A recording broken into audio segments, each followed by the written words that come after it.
Hello and welcome back to another RiftGuides WildRift video. For today we're going to take a look at the first look at patch 4.3c, and Riot has been cooking quite too much again. But before we get to that one, let's talk about the first buff. We have Tryndamere. His first ability's base values are getting a buff. For every point of fury it brings bonus regeneration. It goes up from 0.7 to 1.0. on just 1 point in the ability. The same bonus happens on every single level, so you have a flat buff of 0.3 on your first ability when it comes to regeneration.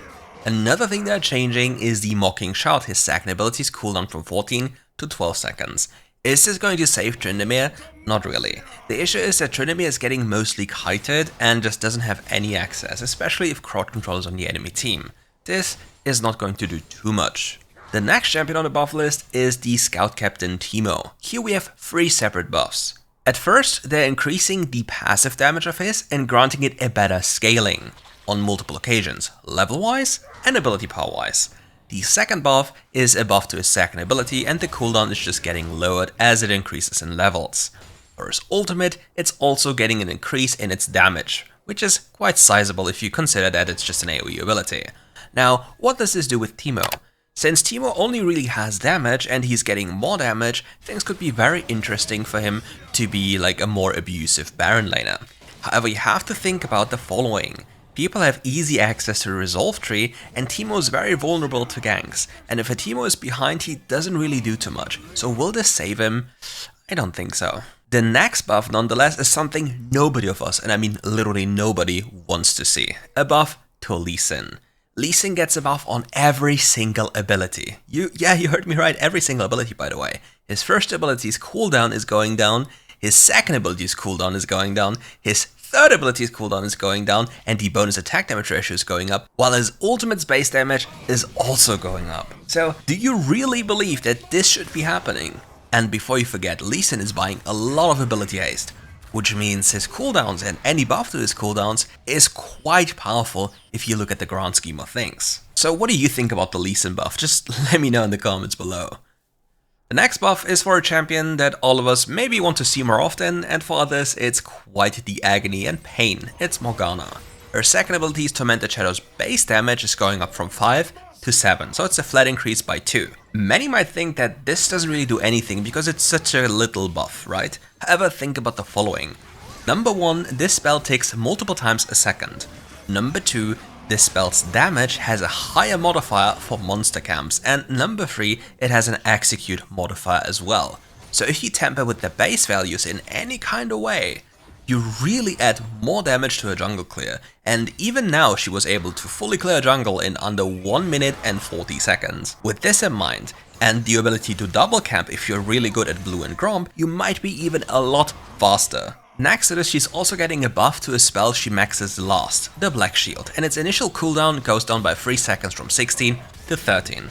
It's quite a nice buff, and I'm curious to see what it does to Morgana in the meta. A rather interesting approach in terms of buffing is coming for Ori. Her passive Essence Theft is getting a rejuvenation from takedown's buff. You know, regenerate even more and it scales better. Next to this, her bonus movement speed from his second ability is getting a 5% increase. So if you think about this, Ori has massively benefited from the introduction of new boots.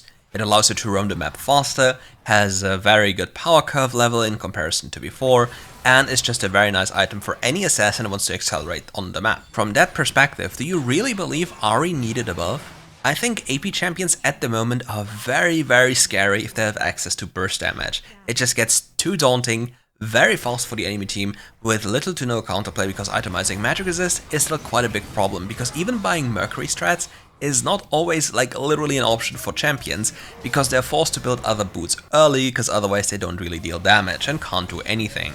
However, we are quite lucky that the buffs to Ahri aren't really that impactful in comparison to other things that could have happened. Another change comes to an AD carry, and here we have Samira. A passive, Daredevil's Impulse, is getting a movement speed increase per stack from 2.5% to 3.5%. On top of this, her base damage on her first ability Flare is getting a 5 flat increase, and the bonus attack damage scaling gets a 10% increase. To make it even better for you, her ultimate Inferno Trigger is also getting a buff. The mana consumption is lowered in the early levels, and in the late game it's the same, but the bonus attack damage ratio goes up from 50 to 55. But here are my thoughts about this. Samira's win rate is probably heavily impacted by people buying Collector, which is in fact not a very good item. Its stats are just way too low, and Lord Dominic's regards will just be always better than this item could ever be. But in reality, people just like the execute number and therefore feel a tiny bit better even though they deal little to no damage. And with that we wrap up the buffs, and I'm quite interested in the fact that we still, like yet again, don't see another buff to Kayle. We don't see an adjustment, for example, Lilia, or champions that are really struggling right now. But now we move over to the nerfs, and here we have quite a few things that are correct, or at least the champions that are getting nerfed are correct, but still a few that are missing. For example, Kayn and Evelynn are still completely missing. Anyway, let's talk about the nerfs. Vladimir's first ability, Transfusion, Crimson Rush bonus regeneration, is getting lowered. It now has a lower level scaling and a lower AP scaling. Next to this, we have an adjustment to his second ability, Sanguine Pool. The flat damage of the ability is remaining the same, however the bonus health scaling is going down by 1%. To make it even more annoying for the Hemomancer, his Tides of Blood damage is also getting reduced. Here we have a nerf to the flat damage, the ability power scaling, and the maximum health scaling to that ability. These are quite some nice nerfs, but I think they could have done something that makes him a little more, let's say, skillful. His third ability as of now goes for units even though it doesn't kill them. I believe adding in like a skill check that if somebody body blocks the Tides of Blood explosion would be very nice to have some counterplay on squishy champions. Because even if you look at all the nerfs on all his abilities, he currently one-taps carries, he just demolishes them. He drops his ultimate, uses his full combo, and then they completely evaporate from the face of the planet. So we all got one question: will Vladimir remain a first pick or ban champion? Absolutely. The next champion on the chopping block is Oren. Here we have a nerf to his passive Living Forge. The bonus health, armor and magic resistance ratio per level goes down. So in the hyper late game he's only gaining 22% bonus stats compared to 28% that he got beforehand. And before that it was even more. Right next to this we have a nerf to his second ability, Bellows Breath. Brittle damage is going down from 5 to 24% to 5 to 20% of the enemy's maximum health. On top of this, the minimum damage to minions is going down by 30 on level 1 and 30 on the highest rank. These are some nice nerfs, but in all honesty, I don't really think they will change so much about this champion. This champion's ability to teamfight and be flexible and giving teammates the ability to stay on the map with his crafting is just outmatching all of these nerfs by so much. But in all honesty, I still believe Oren will be first pick material, at least in professional play. The next nerf comes from a champion that really deserves a nerf in the sense that she's way too easy to play.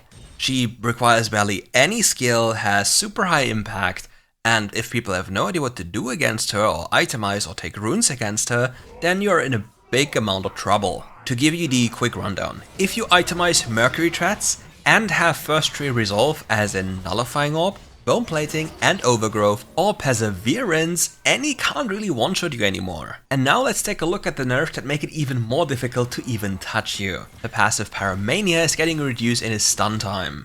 Her first ability's base damage is also going down on the higher ranks, her third ability's cooldown is going up, and on top of this, the base shield is also going down, whereas the movement speed also goes down. To make the Exodia complete, they're also nerfing the first release on Tibbers like the initial cast. It deals less damage, but still has the same ability power ratio. However, on the second cast we have a lower flat damage and a lower ratio on top, and even a lower range. So for people who have been previously running Resolve and are running Mercury Threats, Annie will not be able to touch you anymore, it's literally impossible. For people who have no idea what to do against Annie, they'll still probably fall victim to her and die regardless. Nonetheless, she's a way too easy champion, way too easily piloted, and she has way too high impact for the skills you need to play her. Do I personally believe that Annie is a good champion? No, I don't think so. But people just constantly die to her because they don't know what to do. So technically speaking, I guess she is a good champion? Anyway, the next nerf comes to a champion. I have no idea why you ever nerfed this champion, and it's Vayne. She is losing 1% attack speed per level. Her passive movement speed is also reduced from 15 to 10, and on the highest rank from 30 to 20, and her Condemn's cooldown is also increased in the earlier levels. Vayne had already a pretty bad laning phase, and even if you got through it, you really need to go late game and play into a very specific set of champions to have good value. Or you have a Lulu and or a Yuumi. So yeah, I have no idea why we're nerfing Vayne.